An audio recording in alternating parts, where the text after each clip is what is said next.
Et nous commençons cette semaine donc avec les rollings de lundi, donc qui ont été publiés hier, donc ces sondages par roulement, et on va voir que certains écarts se creusent. Et ensuite, donc après avoir vu les rollings, on verra le tableau d'ensemble lié à ces rollings, donc à ces sondages par roulement, donc pour voir un petit peu où en sont les différents candidats. Et ensuite, on répondra à une question posée par une personne dans les commentaires, même par plusieurs personnes, donc sur l'utilité d'être troisième dans l'élection présidentielle, puisqu'au premier tour, c'est quand même la première place où on n'est pas qualifié au second tour. Donc c'est parti, bienvenue sur Actu des sondages, c'est Stats et Société, la chaîne qui vous parle de stats et de sujets de société. Donc on va commencer par les données sondagières, donc OpinionWay, IFOP, avant d'aborder les sondages par eux-mêmes. Donc déjà, nous avons pour OpinionWay, donc c'est les décos radio-classiques, donc vous notez les commanditaires, l'échantillon, plus souvent 1600 personnes, et les marges d'erreur qui, de toute manière, sont aussi dans les graphiques. Les personnes ont été interrogées entre jeudi et lundi. Même chose avec l'IFOP, donc les personnes ont été interrogées entre jeudi et lundi.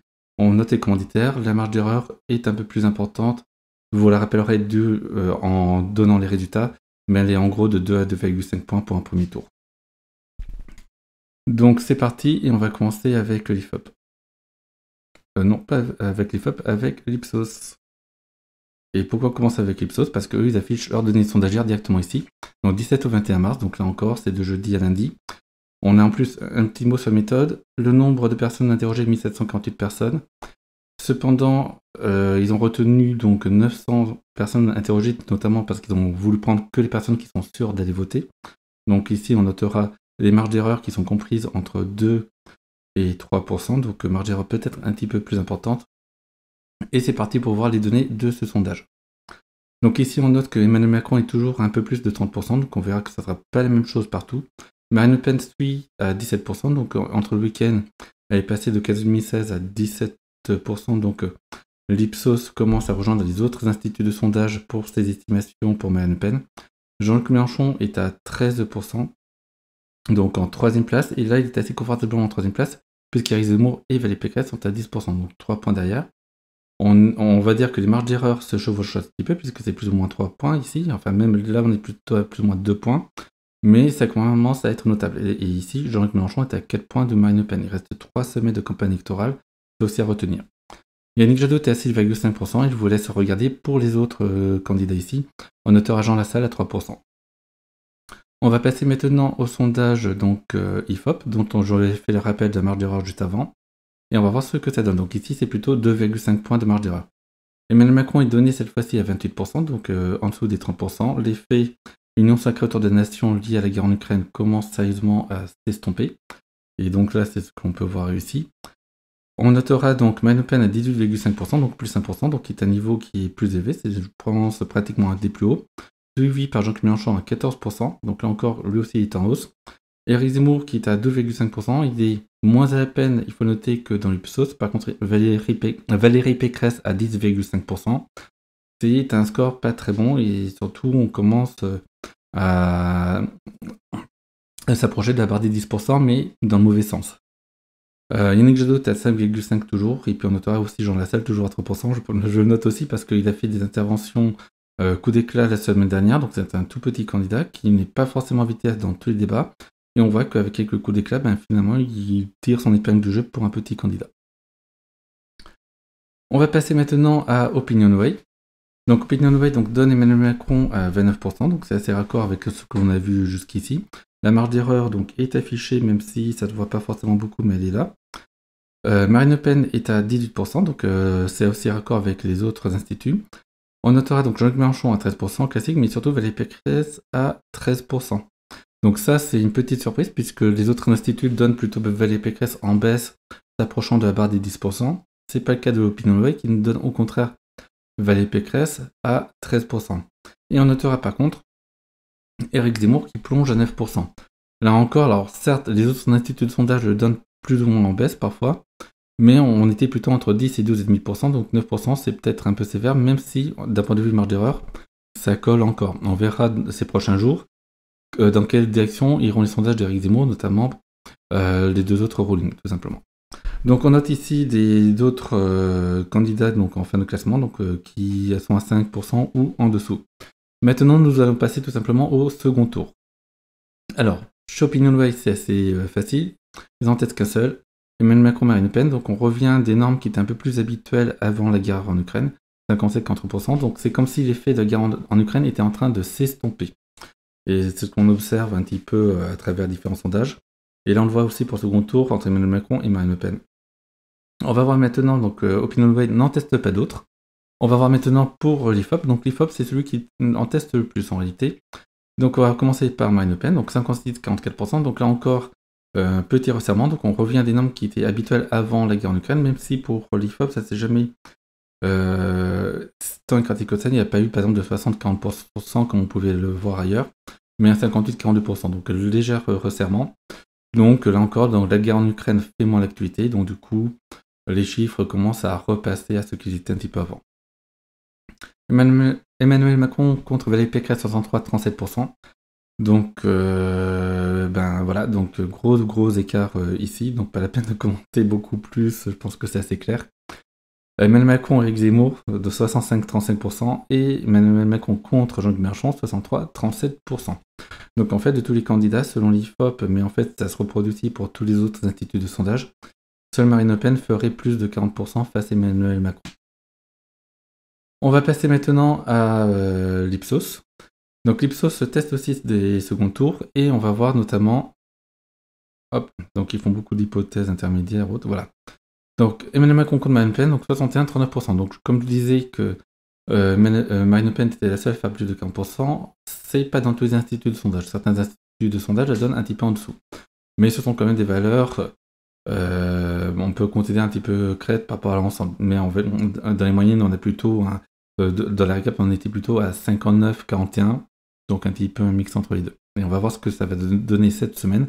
Suivez l'actu des sondages, abonnez-vous, parce que c'est en étant abonné que vous voyez l'évolution de l'ensemble des sondages, puisque le but, c'est de vous présenter le tableau d'ensemble de tous les sondages et pas seulement sélectionner certains sondages qui peuvent m'arranger pour certaines opinions politiques ou autres. Là, je vous présente tout le monde.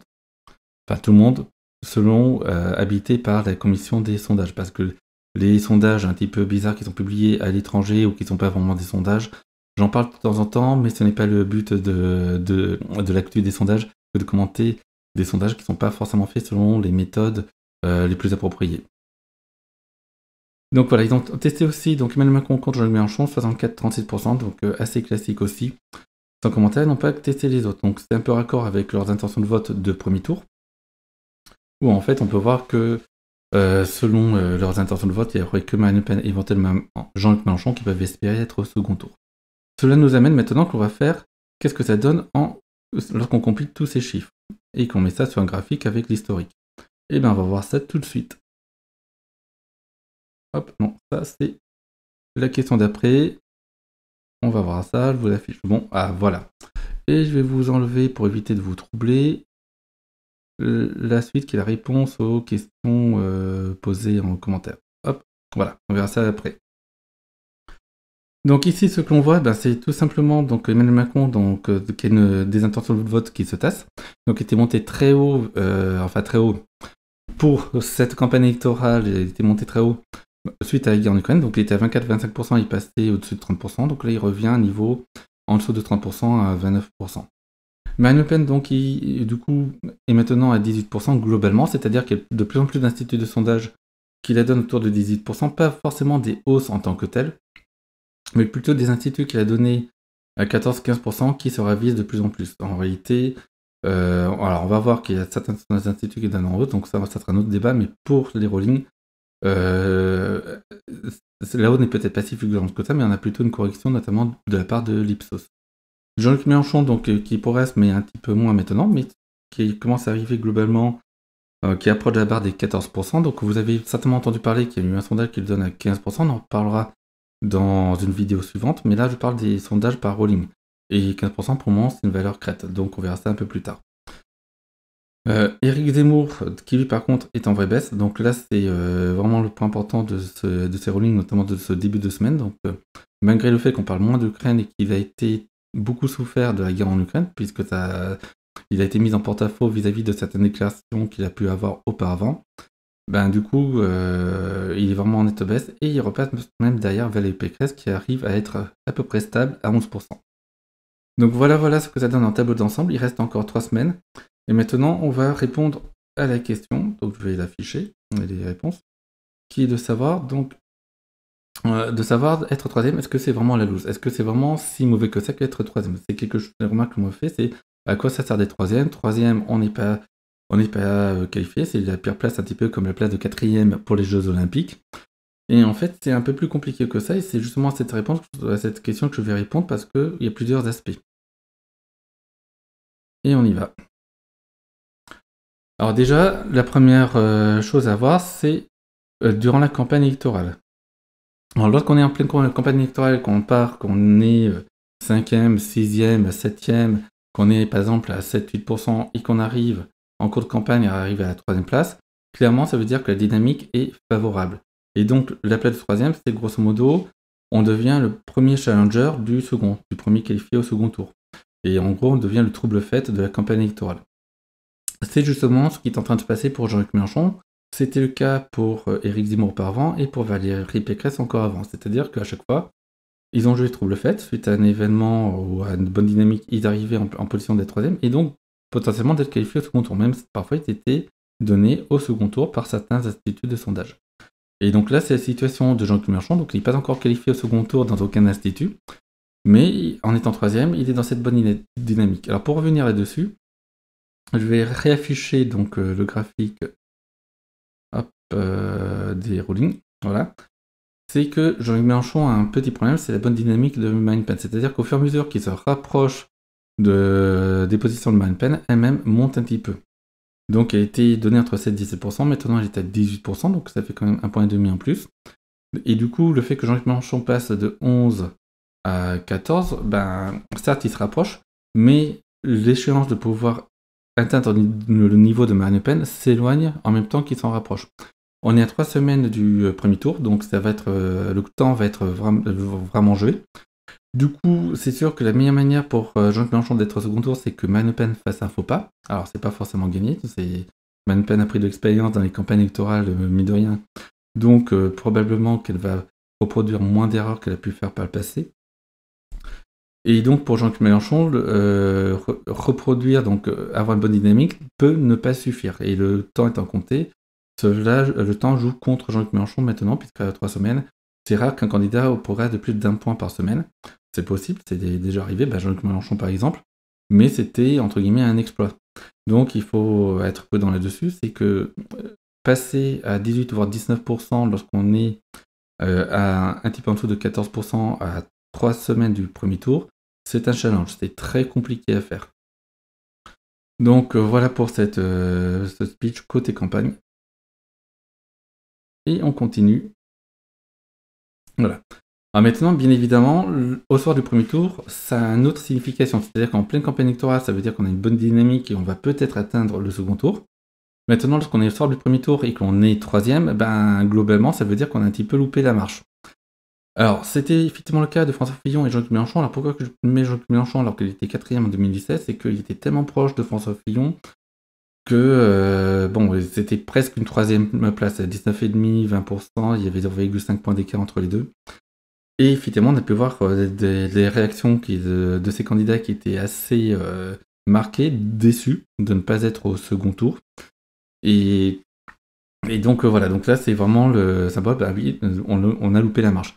C'était aussi le cas d'Édouard Balladur en 1995 avec le fameux « Je vous demande de vous arrêter ». Voilà, je ne sais pas si j'ai bien imité, ça sera marrant dans tous les cas. Mais voilà, donc ce « Je vous demande de vous arrêter » qui est resté dans les mémoires de tous ceux qui l'ont vécu le soir du premier tour de Édouard Balladur, donc il s'est fait éliminer d'un cheveu du second tour, donc les sondages donnaient plus bas et finalement il était plus proche de Jacques Chirac que prévu. Et effectivement, il était extrêmement déçu. Cependant, pour d'autres, c'est plutôt une bonne nouvelle. Alors ça peut paraître bizarre, mais par exemple pour Jean-Marie Le Pen en 1995, probablement aussi en 1988, je ne suis pas allé chercher toutes les archives de ses discours, mais pour Jean-Marie Le Pen, être troisième, c'était être la place entre guillemets d'arbitre, de celui qui entre guillemets était le faiseur de roi. Il se trouve que Jean-Marie Le Pen n'avait pas vraiment l'objectif d'être élu, et il ne voulait pas être aux affaires réellement. Son parti n'était pas prêt, lui-même n'était pas forcément prêt, et puis il trouvait beaucoup plus pratique, beaucoup plus sympathique de rester dans position, de ne pas avoir à défendre un bilan au bout d'un mandat, et donc de rester sur ses positions, sur ses idées politiques, à les asséner sans avoir à assumer le pouvoir. Donc ça, c'était très confortable. Et effectivement, ces idées se sont pas mal diffusées grâce à cette position. Il n'avait pas besoin d'exercer le pouvoir. Donc du coup, il était toujours un prescripteur d'idées. Et ça fonctionnait plutôt bien pour lui. Et donc, il était très content. Et pour petite histoire, il se raconte qu'en 2002, lorsqu'il a été qualifié au second tour, il était très très mal à l'aise parce qu'il voulait pas être au second tour. Alors pourquoi? Parce que c'est plus confortable d'être troisième d'un premier tour à 15-16%, à 3-4 points derrière le second qualifié. Ça veut dire qu'on a fait un très gros score et qu'on est l'arbitre. Alors que si on est de justesse qualifié pour le second tour sans aucune réserve de voix, ce qui était le cas de Jean-Marie Le Pen en 2002, cela veut dire avoir un score humiliant au second tour. Par exemple, Chirac-Le Pen avec un 80-20%. Je crois que c'était plutôt 82 ou 82-18%, un score assez humiliant. Et c'est pas la même chose. Vaut mieux être troisième avec un score honorable et être éliminé de premier tour avec un score honorable pour certains politiques, que d'être au second tour et de se retrouver avec un score très faible, voire humiliant après le second tour. On pourra noter aussi François Bayrou en 2007. Donc là encore, c'était plutôt parce qu'il y avait un parti politique qui était plus ou moins menacé de disparition. Et grosso modo, le bon score qu'il avait fait donc à l'époque le mettait à la fois un petit peu en place d'arbitre, donc un peu comme Jean-Marie Le Pen avant, et aussi permettait d'affirmer que son parti est toujours présent, il est toujours sur la place, c'est toujours un grand parti. Et là-dessus, ça nous amène au point 4, c'est que quelle que soit la place, la plupart des candidats en fait ne comptent pas être vraiment président de la République. Et quel que soit leur positionnement, être le plus haut score, ça permet aussi de négocier d'éventuels accords électoraux pour les échéances suivantes.